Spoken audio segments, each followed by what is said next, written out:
యావత్ ప్రపంచం ఫోకస్ ప్రస్తుతం అమెరికా ఇరాన్ డీల్పై ఉంది. శుక్రవారం నాడు స్విట్జర్లాండ్లో డీల్పై సంతకాలు జరగనున్నాయి.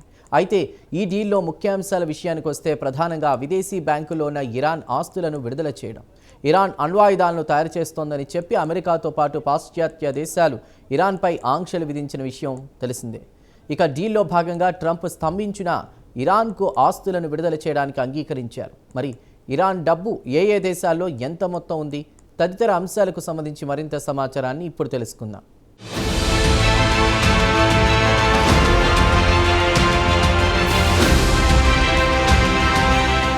అమెరికా ఇరాన్ యుద్ధానికి సంబంధించి శుక్రవారం నాడు స్విట్జర్లాండ్లో డీల్పై సంతకాలు జరగనున్నాయి. ఈ డీల్లో మొత్తం 14 అంశాలకు సంబంధించిన కీలక అంశాలున్నాయి. అయితే వాటిలో ప్రధానంగా ఇరాన్పై ఆంక్షలు విధించినందుకు ఇరాన్ డబ్బు విదేశాల్లో బిలియన్ల కొద్దీ డాలర్లు మూలుగుతున్నాయి. ఆంక్షల కారణంగా వాటిని ఇరాన్ విత్డ్రా చేసుకోలేకపోతోంది. ఇక తాజాగా జరిగిన ఒప్పందంలో ట్రంప్ ఇరాన్పై ఆంక్షల్ని ఉపసంహరిస్తున్నట్లు హామీ ఇచ్చారు. వాటిలో విదేశీ బ్యాంకుల్లో ఉన్న ఇరాన్ డబ్బును విత్డ్రా చేసుకోవడానికి అంగీకరించారు. ఇరాన్ అణ్వాయుధాలను తయారు చేస్తోందని చెప్పి అమెరికాతో పాటు పాశ్చాత్య దేశాలు ఇరాన్పై ఆంక్షలు విధించాయి. ఇక ఆంక్షల కారణంగా ఇరాన్ తమ ఆయిల్ని ఇతర దేశాలకు విక్రయించుకోలేకపోతోంది. అలాగే ఇరాన్ వ్యాపారానికి సంబంధించిన డబ్బు విదేశీ బ్యాంకుల్లో ఉంటే వాటిని విత్డ్రా చేసుకోవడానికి వీల్లేకుండా పోతోంది. ప్రస్తుతం రష్యా పరిస్థితి కూడా అలానే ఉంది. యుక్రెయిన్తో యుద్ధం కారణంగా యూరోప్ బ్యాంకుల్లో ఉన్న రష్యా డబ్బును విత్డ్రా చేసుకోవడానికి మాస్కోకు వీల్లేకుండా పోతోంది.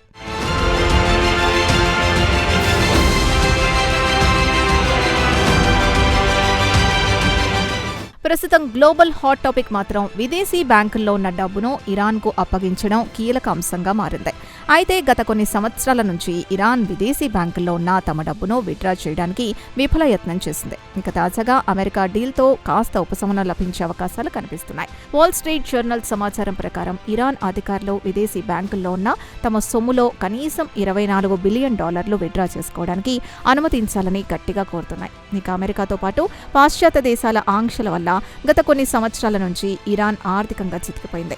దేశంలో డబ్బు లేక ఒకవైపు ద్రవ్యోల్బణం, మరోపక్క నిరుద్యోగం పెరిగిపోయింది. డాలర్ మారకంతో స్థానిక కరెన్సీ $1.4 మిలియన్ చేరుకుందంటే పరిస్థితి ఎంత దారుణంగా ఉందో తేలిగ్గానే ఊహించుకోవచ్చు. ఇక ఇరాన్ చెప్పేదేంటంటే విదేశీ బ్యాంకులు స్తంభించిన ఇరాన్ డబ్బు సుమారు $100 మిలియన్ వరకు ఉంటుందని అంటోంది. కానీ అంతకంటే తక్కువ ఉండే అవకాశాలున్నాయని పొలిటికల్ ఎనలిస్టులు అభిప్రాయపడుతున్నారు.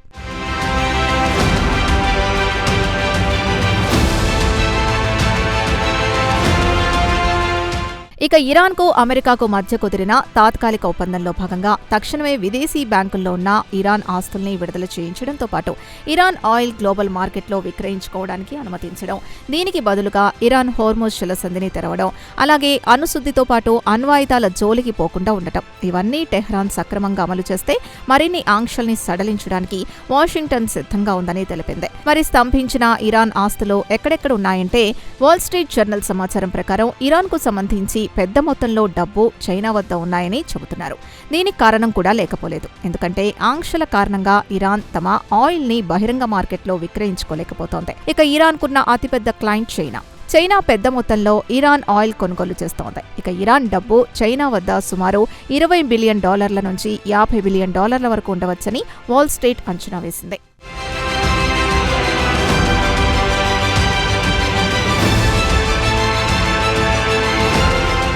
ఇక చైనా వద్ద ఇరాన్ డబ్బున్నా వాటిని విత్డ్రా చేసుకోవడానికి వీల్లేకుండా పోతోంది.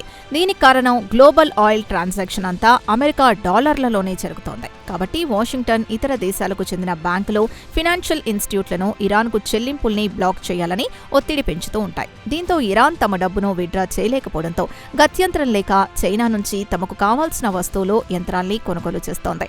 అయితే డాలర్లలో తమ సొమ్మును రాబట్టుకోలేకపోతోంది. ఇక చైనా తర్వాత పెద్ద మొత్తంలో డబ్బున్న దేశం ఇరాక్. ఇక ఇరాన్ వద్ద ఇరాక్ సొమ్ము సుమారు $15 బిలియన్ వరకు ఉంటుందని చెబుతున్నారు.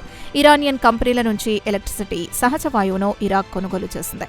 అమెరికా ఆంక్షల వల్ల బాగ్దాద్ ఇరాన్ డబ్బును విడుదల చేయడానికి వీల్లేకుండా పోతోంది.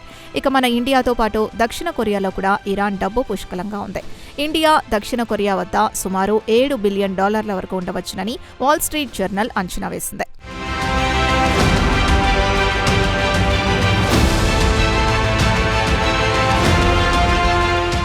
ఇండియా, దక్షిణ కొరియాలో ఇరాన్ నుంచి పెద్ద మొత్తంలో ముడి చమురు కొనుగోలు చేస్తోంది. 2018లో ట్రంప్ ప్రెసిడెంట్గా బాధ్యతలు స్వీకరించిన తర్వాత ఇరాన్పై ఆంక్షలు విధించారు. దీంతో ఇరాన్ ఇటు ఇండియా, దక్షిణ కొరియా బ్యాంకుల నుంచి డబ్బును విత్డ్రా చేయలేకపోతోంది. అలాగే ఖతార్, జపాన్ బ్యాంకుల నుంచి కూడా ఇరాన్ తమ డబ్బును విత్డ్రా చేయలేకపోతోంది. ఇక ఇరాన్కు చెందిన పెద్ద మొత్తం డబ్బు జపాన్, ఖతార్ బ్యాంకుల్లో మూలుగుతోంది. ఇక దక్షిణ కొరియా బ్యాంకుల్లో ఉన్న డబ్బు అమెరికా, ఇరాన్ల మధ్య ఖైదీల మార్పిడి సందర్భంగా సుమారు $6 బిలియన్ విడుదల చేసింది. అయితే అక్టోబర్ 2023న పాలస్తీనాకు చెందిన హమాస్ మిలిటెంట్లు ఇస్రాయెల్పై దాడి చేసి ఊచకోత కోసింది. సుమారు 1200 మంది పైచిలుకు ఇస్రాయెల్ పౌరుల్ని చంపింది. మరో 250 మందిని కిడ్నాప్ చేసి తమ వెంట తీసుకెళ్లింది. ఈ ఘటన తర్వాత అమెరికా మళ్లీ ఇరాన్పై ఆంక్షలు విధించింది.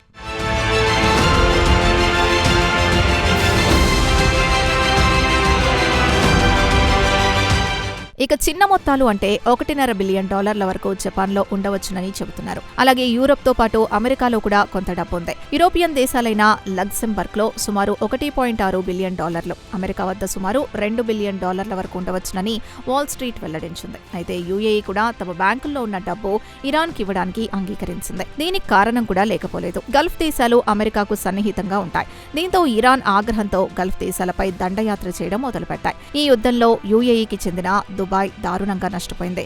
దీంతో పాటు దోహా, అబుదబి, కువైట్లో ఇరాన్ బాంబుల వర్షం కురిపించింది. ఇరాన్ దెబ్బకు దుబాయ్ సగం ఖాళీ అయింది. కేవలం పర్యాటకంపై ఆధారపడ్డ దుబాయ్ ప్రస్తుతం టూరిస్టులు లేక వెలవెలబోతోంది. ఇక ఇరాన్ దెబ్బకు గల్ఫ్ దేశాలు ఇక అమెరికాను నమ్ముకొని నష్టపోయే కంటే ఇరాన్తో దోస్తీ చేసుకుని సురక్షితంగా ఉండటమే మేలనుకుంటున్నాయి. రాయిటర్స్ వార్తా సంస్థ సమాచారం ప్రకారం యూఏఈ బ్యాంకుల్లో సుమారు $10 బిలియన్ ఉన్నట్లు సమాచారం. ఇప్పటికే $3 బిలియన్ ఇరాన్కు అప్పగించింది.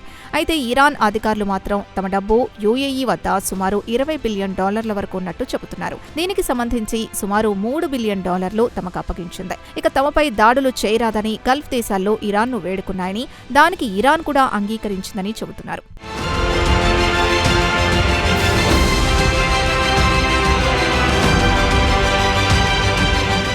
అయితే అంతర్జాతీయ మీడియాలో దీనిపై పెద్ద ఎత్తున వార్తలు రావడంతో యూఏఈ విదేశీ వ్యవహారాల మంత్రిత్వ శాఖ ఒక ప్రకటనలో ఖండించారు. స్తంభించిన ఇరానియన్ ఆస్తుల్ని తాము విడుదల చేయలేదని, $3 బిలియన్ ఇరాన్కు బదిలీ చేయలేదని స్పష్టం చేసింది. మొత్తానికి చూస్తే విదేశీ బ్యాంకుల్లో మూలుగుతున్న ఇరాన్ డబ్బు శుక్రవారం డీల్ తర్వాత చేతికి అందుతుందా లేదా అనే సస్పెన్స్కు తెరపడే అవకాశం కూడా ఉంది.